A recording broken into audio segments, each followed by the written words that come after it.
রাধা রাধা। কামবোধ, এটাই আপনার অন্তরের প্রথম শত্রু। বেশিরভাগ মানুষই কামবোধ বলতে লালসা বোঝেন, কিন্তু এটা সম্পূর্ণ সত্য নয়। কামের আসল অর্থ হল কামনা। এটা খুবই সহজ ব্যাপার। মনুষ্য শরীর থাকলে, মানুষের মন থাকলে এই কামনা অবশ্যই থাকবে।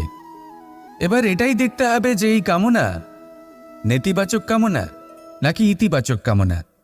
অন্য কারোর জিনিসে নজর দেওয়া, অন্য কোনো মানুষের উপর নজর দেওয়া, কোনো অনুচিত বস্তুর দিকে নজর দেওয়া, এই নেতিবাচক কামনা।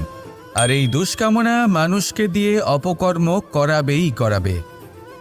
তাই মনে রাখবেন, যে ব্যক্তি নিজের কামনাকে নিয়ন্ত্রণে রাখতে পারেন তিনি সঠিক পথেও থাকেন, সঠিক লক্ষ্যে পৌঁছতেও পারেন। যিনি কামনা নিয়ন্ত্রণে রাখতে পারেন না তিনি তার পথও হারিয়ে ফেলেন এবং